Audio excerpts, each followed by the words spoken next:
Good evening, students. Today I will come with the new video about your CBSE examination 2026. Before 15 days before, also I have downloaded one video for the important is for the CBSE examination.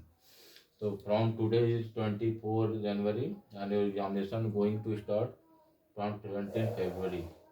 You have only 22 days ना. तो जैसा कि आपको पहले भी मैंने video डाला था करीब जो 15 दिन पहले, ठीक, वो मोटिवेशनल था स्पीच और उस पर टिप्स के बारे में मैंने बताया था। आज मेरा दूसरा वीडियो है क्योंकि अब आपका एग्जामिनेशन एकदम बहुत क्लोज है नियर।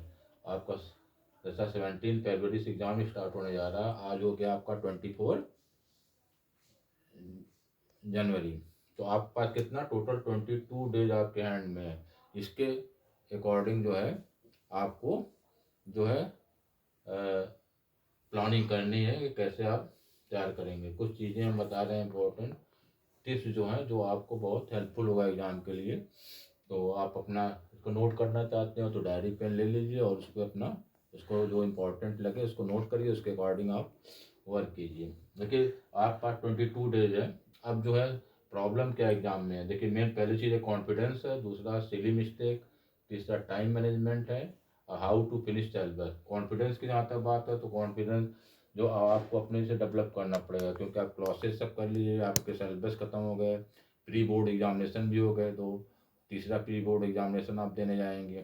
तो कॉन्फिडेंस की इसकी तो बात कोई बात तो कट कर दीजिए, इसके बारे में बहुत सारी चीज़ें आपको पहले मैंने बताया भी और उसको आप करेंगे तो ऑलरेडी कॉन्फिडेंस का डेवलप होगा। जब आप एक प्रॉपर वे से कॉन्स्टेंसी स्टडी रहेगी तो आप कर सकते हैं।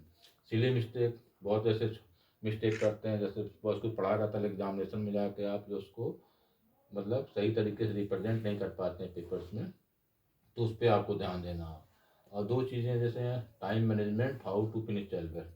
टाइम मैनेजमेंट सबसे महत्वपूर्ण है इसमें। अगर टाइम नहीं मैनेज करेंगे आप तो अच्छे स्कोर नहीं अचीव कर पाएंगे। और 90% पे बग करें है तो टाइम को अपने मैनेज करिए टोटल जो है। और इसके लिए जो है आप एक मन बना लीजिए कि this examination is the best examination in my life, क्योंकि 10th ही आपका एक फाउंडेशन होता है। जो भी इसमें अच्छा कर देंगे तो आप कॉन्फिडेंस डेवलप होगा और आगे क्लासेस के लिए आपके एक ठीक रहेंगे। तो आप क्या है इससे, तो हाउ टू फिनिश सिलेबस, तो सिलेबस कोई बात ही नहीं लगी। अब जितना टाइम शार्ट है आपको अब रैपिड रिवीजन करना है और डायग्रामेटिक जो है रिप्रेजेंटेशन के अकॉर्डिंग से जो आपको हाईलाइट है, जो हार्ड पॉइंट है उसको लेकर के आपको पढ़ना है, ठीक है। तो आपको क्या इसके लिए प्लानर करना पड़ेगा।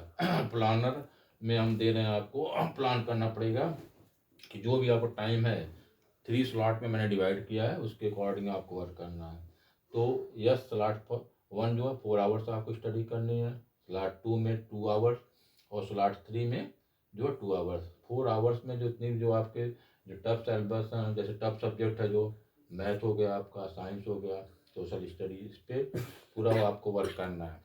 उसके बाद जो स्लॉट 2 में 2 आवर्स देने हैं, ठीक, इसमें जो आपको लगे ऐसा सब्जेक्ट ईजी उसको दे सकते हैं। और स्लॉट 3 में जो है जो भी आपके प्रीवियस ईयर के क्वेश्चंस हैं, ठीक है, सॉल्व पेपर्स करिए, अनसॉल्व पेपर जो करिए और उसको टाइमर लगा लीजिए कि जब 3 घंटे टाइम मिलता है बोर्ड में, लगा देखिए और एवेलुएट कीजिए कि उस टाइम के पीरियड में आप उस पेपर को कर पाते हैं कहीं। बहुत बच्चे तैयारी अच्छी रहती है लेकिन एग्जाम पीरियड में टाइम का उनको ध्यान नहीं रहता, क्वेश्चन छूट जाते हैं। और टाइम की बात तो अपनी जगह पे, जो क्वेश्चन जो नेचर उसके अकॉर्डिंग लिखिए। शॉर्ट आंसर टाइप है, वेरी शॉर्ट है, लॉन्ग है, तो आप 1 नंबर क्वेश्चन 1 मार्क्स का तो आप कितनों भी लिखेंगे तो 1 ही मार्क्स मिलेंगे।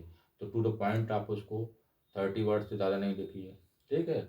और जो डायग्राम जो बनाइए वो मतलब कि क्लियर रहे। और लेबलिंग बहुत ज़रूरी है, कोई ज़रूरी नहीं बहुत कलर डायग्राम बनाइए, बस आपका डायग्राम इमेज क्या बना रहे हैं वो जो है स्पष्ट है, एग्जामिनर दे सके और जो है उसकी लेबलिंग सही हो, ठीक है, उसके अकॉर्डिंग आप बना लेंगे। अगर डिस्क्राइब कर देंगे तो मोर देन 80% मार्क्स मिल जाते हैं। ये सब इंपॉर्टेंट टिप्स हैं जो कि आप इसको एग्जाम में अप्लाई कर सकते हैं, लेकिन कॉन्स्टेंसी होनी बहुत ज़रूरी है। अब 31 जनवरी तक टोटल सिलेबस आपको ख़त्म कर देना है।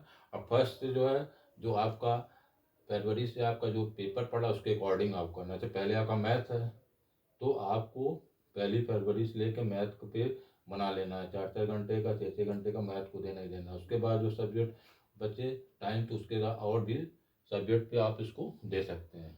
ठीक है। तो देखिए, जब आप कोई चीज़ जा रहे हैं एग्जाम में करने के लिए, तो कुछ कोटेशन से कुछ लोगों ने कहा है, जैसे ग्रेट जो भी हमारे जो ग्रेट पर्सन हैं, कि आपको काम जो एम बनाए आप ही करना लगेगा। जब सारे लोग सो रहे हों तब तुम्हें जाग कर पढ़ना होगा। अगर बड़ा सपना तुमने देखा है तो इसे पूरा करने के लिए तुम्हें दिन रात एक करना होगा, तभी आप जो है अपने लक्ष्य को आप प्राप्त कर लेंगे, अपने अचीव को। ठीक है। तो देखिए पेपर पैटर्न, जो देखिए देखिए पेपर पैटर्न के बारे में है कि अब बहुत सारे यूट्यूब पे सभी लोग अपने कंटेंट दिए हुए हैं। ठीक, इसके जो है कंटेंट दिए हुए हैं उस पर यूट्यूब पे, तो इसका नहीं मतलब कि वह जो है सीबीएसई बोर्ड्स अब समझदार हो चुका है। वह क्वेश्चन नहीं डायरेक्ट अब देंगे आपको, वो कॉन्सेप्चुअल क्वेश्चन दे रहे हैं, डिराइव क्वेश्चन। अगर आपको पूरा अगर टॉपिक वाइज पूरे सिलेबस नहीं पढ़ेंगे तो नहीं कर पाएंगे, पास तो हो जाएंगे, लेकिन 90% से एबव का एम है, तो आप उसको अचीव करने के लिए बहुत शार्पली आपको एक प्रॉपर जो स्ट्रेटजी से आपको एग्जाम में करना होगा। तो जो पेपर आप जो सॉल्व करें उसके लिए एक लेफ्ट साइड जरूर छोड़ें, और उसके क्वेश्चन मार्किंग सही करें। जिस सेगमेंट का पेपर है, जिस सेक्शन का, उसको मार्किंग करके प्रॉपर वे से आप उसको लिखिए। और जो भी है, जैसे मैथ का पहला, तो उसमें कैलकुलेशन पे ध्यान दीजिए, जो प्रीवियस ईयर्स के क्वेश्चन उसको कीजिए। ठीक है। जो ज्योमेट्री के हैं, और भी जो आप अर्थमेटिक है, जो बेस्ट क्वेश्चन जो ऐसे जो आ रहे हैं, जो ऐसे देखिए, अगर सबसे अच्छा चीज़ है कि आप अगर लास्ट 10 ईयर्स के पैटर्न क्वेश्चन कर देंगे, तो आप मोर देन 50% क्वेश्चन रिपीटिंग या उसी टॉपिक से आते हैं। 50% आप पढ़ा हुआ है, तो 80+ में लाने में कोई वो नहीं है, कोई सस्पेंस नहीं है। बट इवन कितना आप उसको कर रहे हैं, इस पर डिपेंड करता है ना। तो देखिए, हम कुछ इसमें से आइसोलेट किए हैं। जैसे हमने पहला साइंस पेपर लिया है, तो साइंस में देखिए जो टॉपिक है, जैसे मोनो हाइब्रिड है, dihybrid cross, bio specially segment लिए हैं, तो सेक्स लिंक डिजीजेज हैं, कैरेक्टरिस्टिक ऑफ जो होता है रूट हेयर्स, इस सब पे क्वेश्चन हर साल आते हैं। तो ये अगर आप नोट करिए, इस पर ज़्यादा ध्यान दीजिए। प्लाज्मोलाइसिस हो गया, एक्स एंड एडोपासिस हो गया, lenticels, cuticle, photo respiration, factor affecting chemical coordination, tropic movement और effect of ABA abscisic acid पर, और nervous system, types of reflection क्या हो रहा है कितना, ठीक, और पार्ट्स ऑफ ब्रेन, और सेक्स ऑर्गन्स में आप मेल और फीमेल सेक्स ऑर्गन्स पढ़ लिया।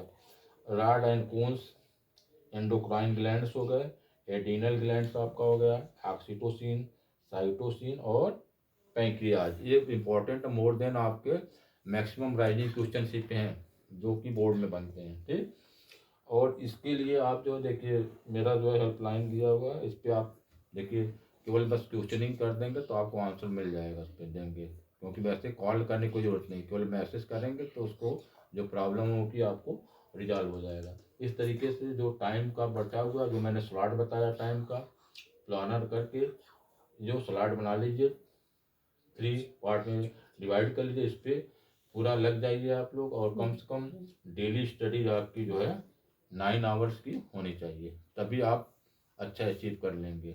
इसके बाद जो है आप जो अपने आप को हेल्दी भी रखिए, प्रॉपर वे से अपना पूरी कम से कम 5 6 घंटे आपको जो है नींद भी चाहिए, तभी अगर ब्रेन फ्रेश रहेगा तभी आप जो चीज़ पढ़े रहेंगे मेमोरी में रिकॉल होगा।